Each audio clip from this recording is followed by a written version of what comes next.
Hello. Welcome to the next part of the one and only Ruby. This chapter is called One of My Names. Ruby! Auntie Kilo calls. Over here, dear. Coming, I reply, trunk trudging along. Trunk trudging is sort of the opposite of floppy running. It's when you plod extra slow, dragging your trunk. Trunk trudging is useful when you have to do annoying things like go to bed, or visit the vet, or practice for your tusk day. As I near her, Auntie Kilo points with her trunk. It appears someone's looking for you over by the visitors area.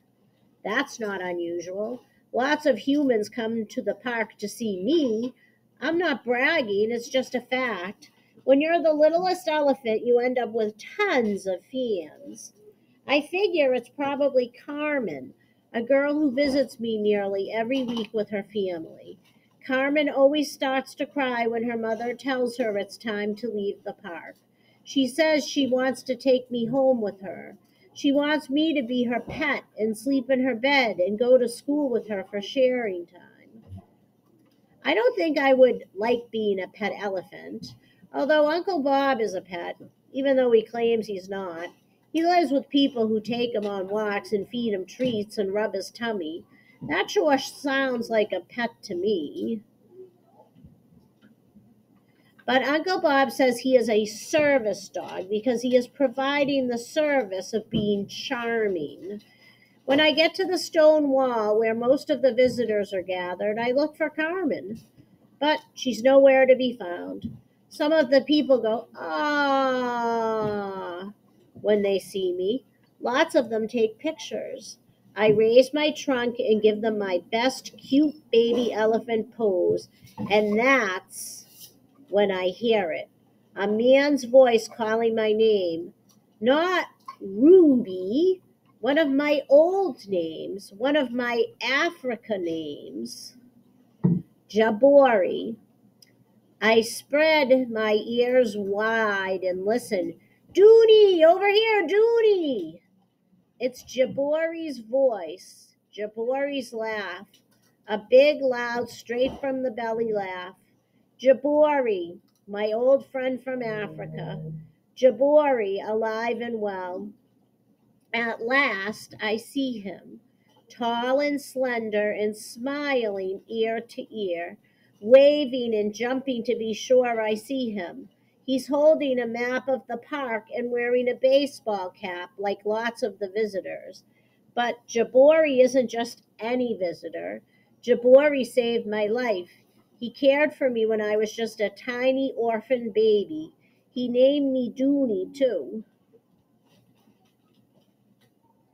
My mother had called me Naya, but Jabori didn't know that, of course. Both of those names got left behind in Africa, like so many things.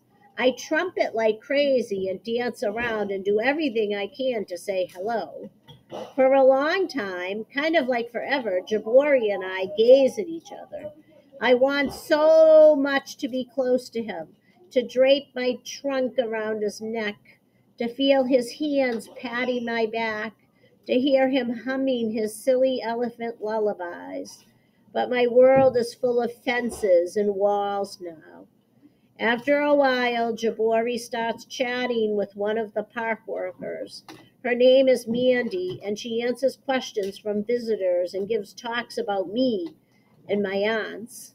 Jabori points at me. Mandy nods, and they walk off together, threading their way through the crowd. Before he turns a corner, Jabori spins around and waves to me. This time, instead of Dooney, he calls me Ruby. He spends a little extra time on the first part of my name. Ruby, Ruby. Like he's cheering me on, my biggest fan of all time. After a moment, Jabori disappears into the crowd. I wait and wait, but he never returns. A surprise. I'm just about to head over to Canine Corner when Darwin, one of the elephant keepers, approaches me.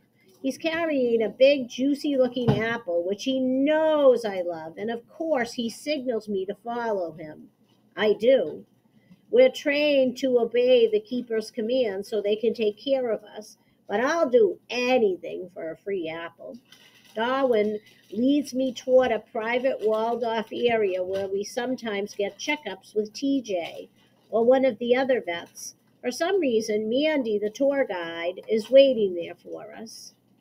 I feel a little suspicious, but when Darwin hands me the apple, I get distracted.